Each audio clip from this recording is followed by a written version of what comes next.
Thank you for joining us. You're listening to the Beyond 50 radio program. I'm Daniel Davis. Joining us here on the program today is a wonderful guest who's going to be talking with us about his new novel, Where the Heart Was.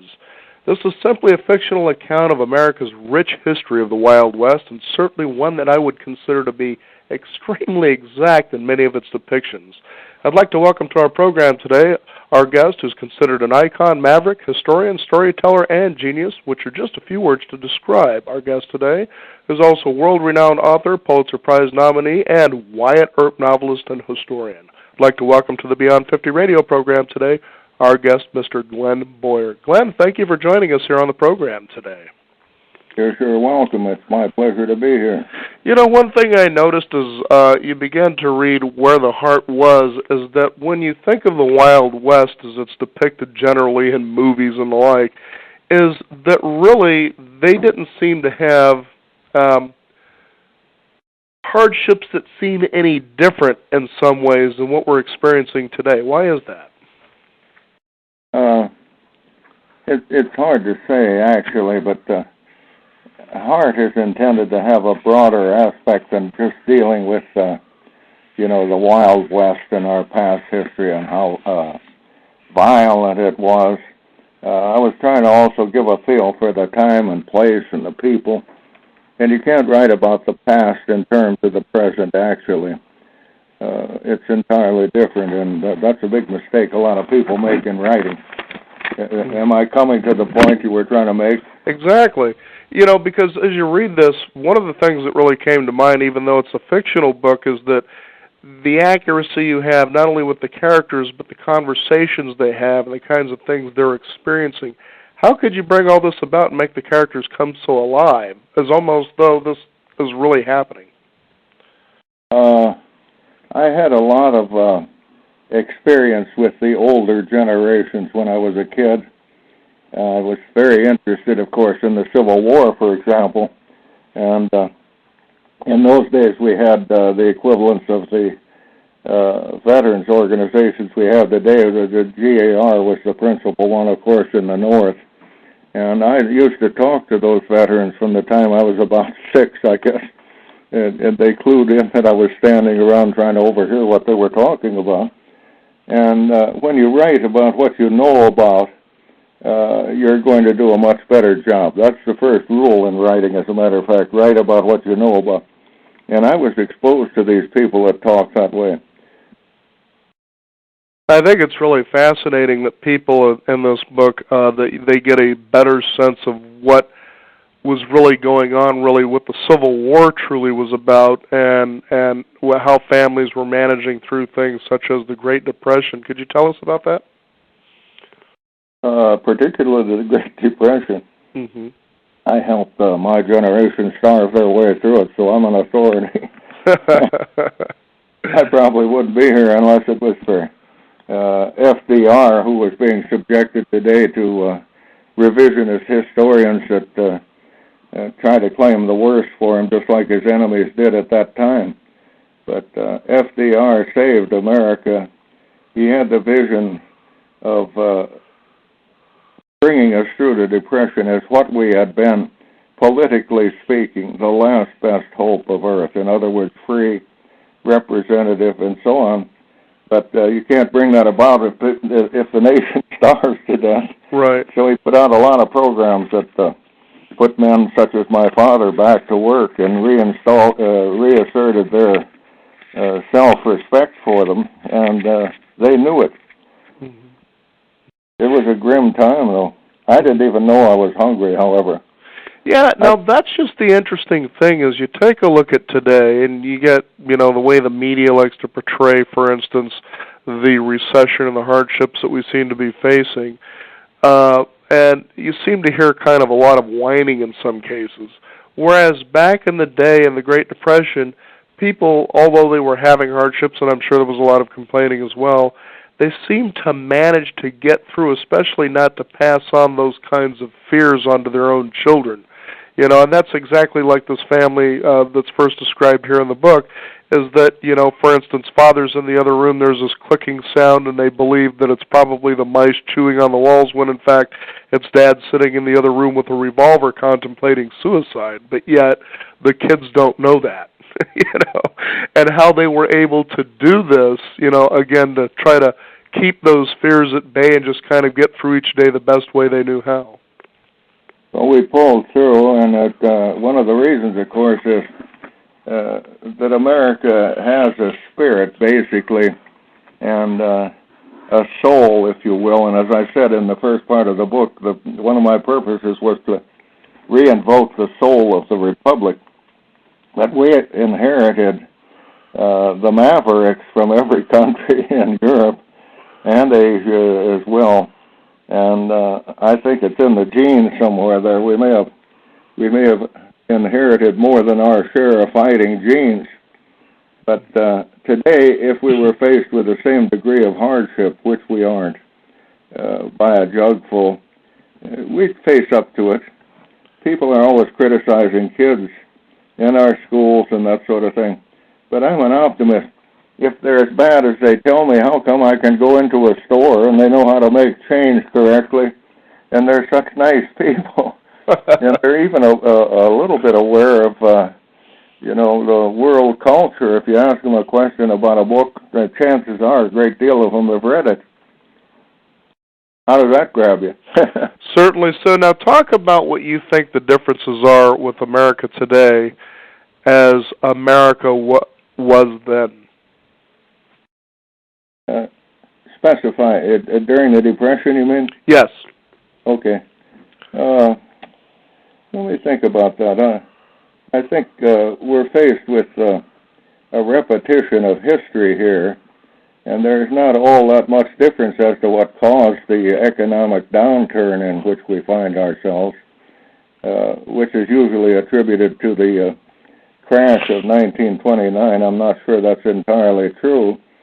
But the hardship today, we're facing with security nets already in place.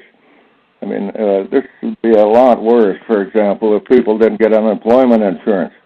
You put the bucks from unemployment insurance into the economy, and as everybody knows, $1 has a multiplier of about 7, so you put $1 in and it bounces around from pocket to pocket, from supermarket to their employees and back to other stores and so on. So there is that difference, and it is a very great difference. Otherwise, we'd be as strapped as we were then and faced with a great deal more hardship. People were close to starving. They are not today that I know of. I don't think you could starve in the United States if you wanted to. Isn't that the fact? You go on any city street and you'll find at least 7 restaurants for every one store that sells something different. Actually, I was acquainted with some of the shelters that are available for people, and there was a fellow in there. This is actually a asylum, for mentally deficient people. And he turned himself into a fire engine going by on the street and told him he was starving to death. And they took him down there and put him in the place. And I said, well, what do you think of it, He said, well, it's somewhere to be. And there is somewhere to be all over in the United States. It's not quite as desperate as it was. Mm-hmm. Now, here's the interesting thing, too. You titled the book Where the Heart Was. Could you describe for us why you chose that title? Does that mean America's heart is just different than it was then? Is it better? Is it worse? Why that particular title? You could draw such a parallel if you wanted to, but I'm talking, of course, about the major theme of this book, which is that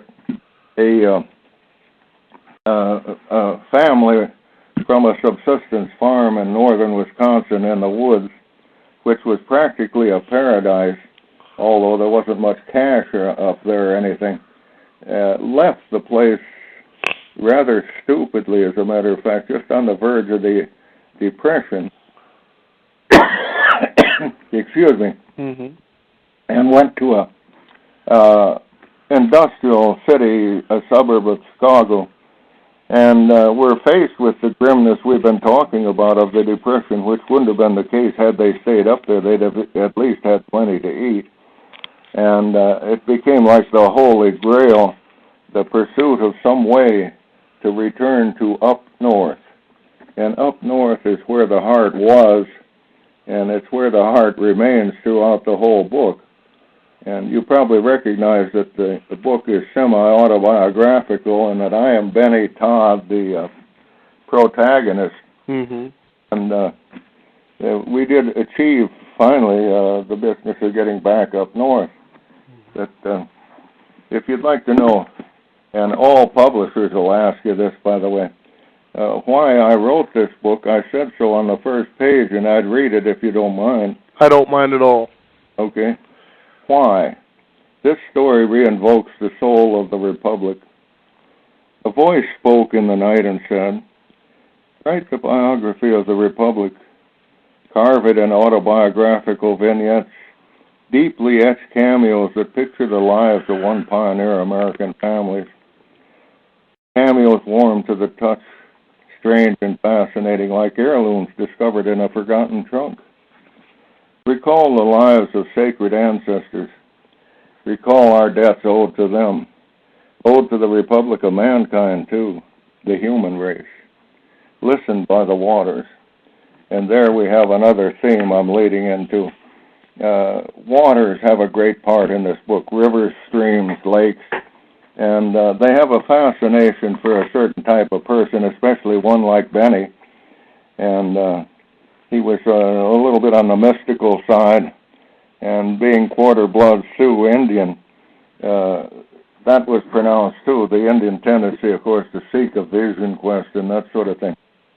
But as for the voice spoke in the night and said, this speaks to the idea of the muse, as we've all heard of the muse that prompt poets to write and so on.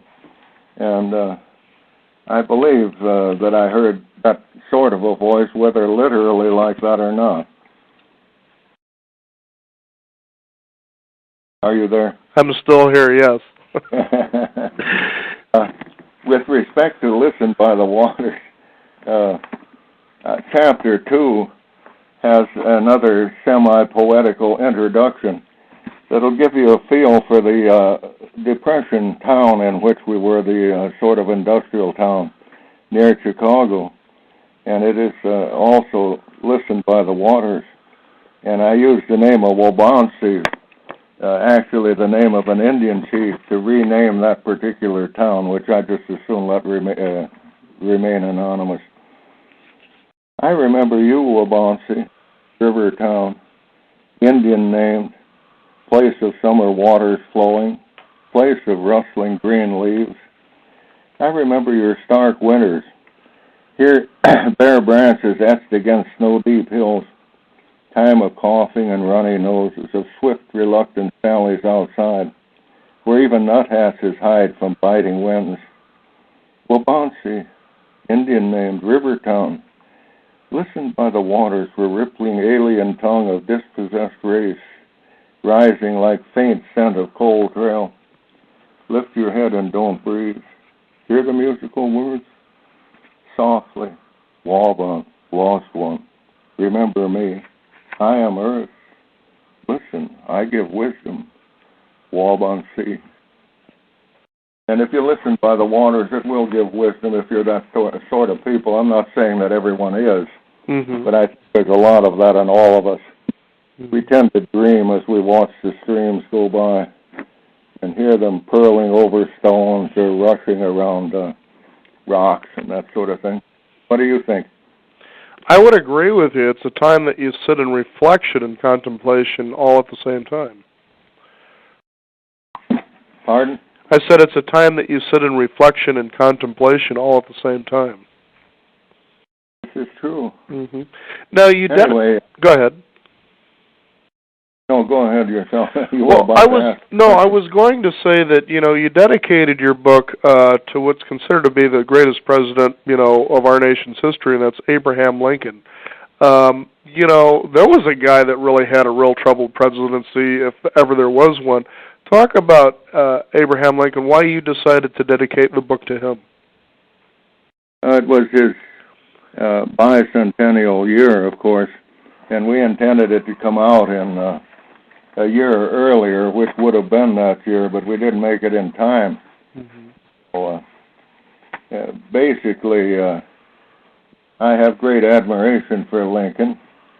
I think that, as he said, we are the last best hope of Earth, and we're beginning to act that way. In fact, we have throughout our history as though we're chosen. It's not very poetic to call us the world's policemen, but that's what we've become. Right. And if we aren't, somebody has to be because of human nature. Mm-hmm. People are too turbulent. They have to be held in check. And, of course, we always have the madmen.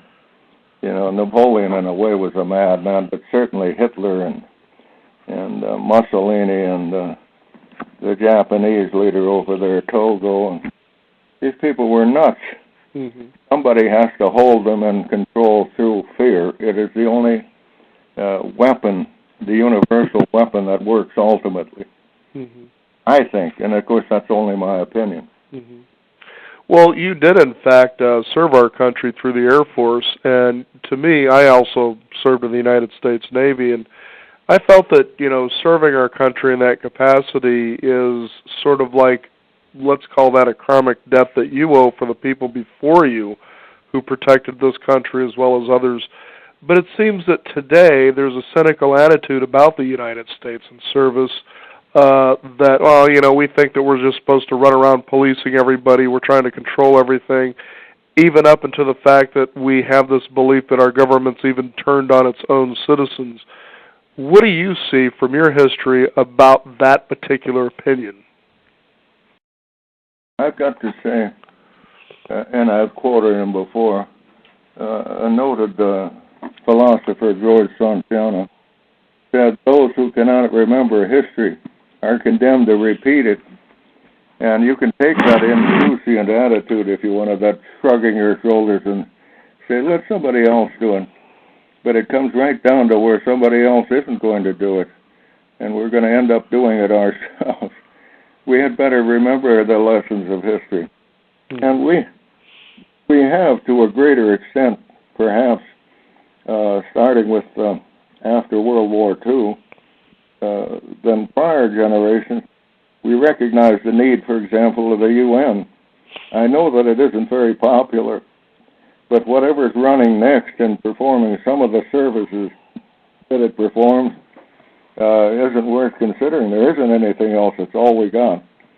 And think about that. We've got into lots of messes trying to police the world, such as Korea and Vietnam. But they say the road to hell is paved with good intentions, and our intentions were certainly good. In the case of Nam, mm-hmm. It looked like the apathem was carried out very effectively. It was more or less the road to hell.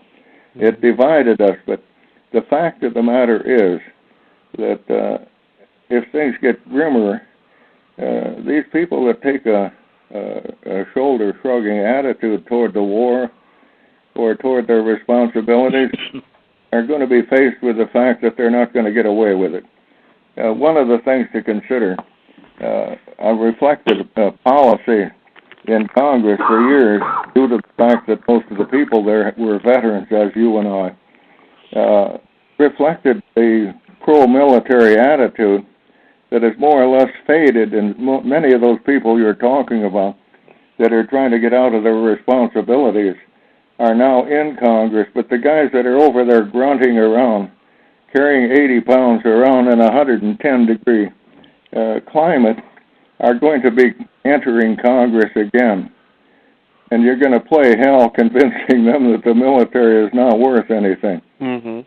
It's the only thing that's keeping us alive and safe. And whether they'd like to admit it or not, it's what's keeping Germany and France and Britain alive and safe. Heretofore, Canada has backed us up 100%. They think more like we do. Anyway, that's all I have to say on that. Damn shirkers. Incidentally, I hope you're not sensitive, but I want to tell you that I attempted to get into the Navy myself, but they found out that my folks were married. Oh, no. I told a bunch of admirals that one time and laughed. Well, I remember I was watching a documentary called Carrier, for instance, on the lines with the joke that you just told there, and they were talking or showing a scene of the fighter pilots, and one of the fighter pilots was asking his commander, he says, "Why do we have to pay for our food?" And he says, "Well, you're not getting a free ride here. If you wanted free food, you should have joined the Air Force. But, since you know who your father is, you don't qualify." I ran into an admiral one time in a restroom in an officers' club in Alaska. And I was standing there, and he was washing his hands, and I was drunk, of course. And I said, "I'll bet that's the closest you've been to water in a long while." Looked at me and recognized that I was a drunk, young smart-ass, and laughed.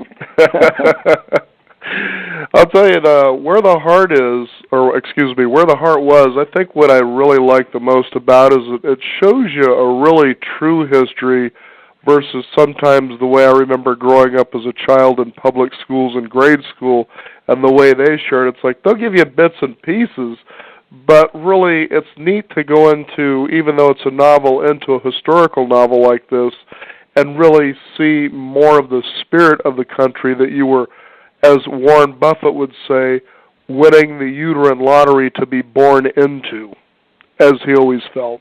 And, it's certainly something that, as you said, unless we can understand and embrace what our history is, we are doomed to repeat it. And books such as Where the Heart Was is certainly one of those that keep us remembering the debt and the spirit that we owe for having the luck to be here in the first place. Yeah, well, I didn't intend to be in the book to be didactic, and cite lesson after lesson, and as you recognize, I didn't. Mm-hmm. Somehow I was guided so that I could suck the reader in without informing him that he was being informed. I think I did anyway. What do you think? So far I haven't finished the book, but I've been really just enjoying going, I didn't know that, or I didn't think of it that way before. There's just something that really brings you alive as you read it, and that's, that's what makes it all worth the time to be able to do that. So the book is, go ahead. Many people who have read the book, older people at that, who had history in school, said they never had any history before that. They didn't realize how much they missed. And as one said just recently, she read it on a round trip on an airplane to and from Washington, D.C., and said it blew her away. Mm-hmm. And that's the reaction of a lot of people. Mm-hmm.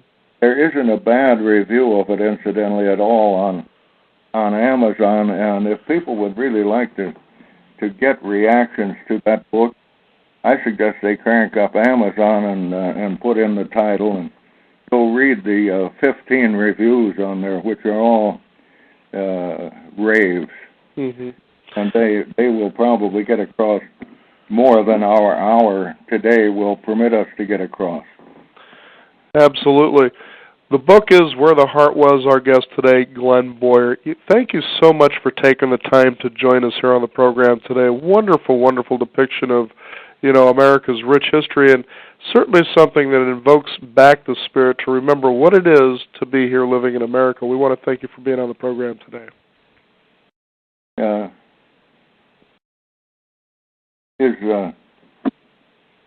Was that a question? I'm hard of hearing. No, I was thanking you for being on the program today. Pardon? Thanking you for being on the program today. Oh, I see. This is the end, huh? The end, yes. But America will continue. The curtain comes down, huh? Thank you very much. Thank you very much. Really appreciate it. You bet. Our guest. God bless all of you out there, everybody. Thank you very much. Our guest today, Glenn Boyer, Where the Heart Was. I'm Daniel Davis. Be sure to visit us at our website at beyond50radio.com and be sure to sign up for our free weekly e-newsletter. This is the Beyond 50 radio program. Thank you again for joining us, and remember, live your day past halfway.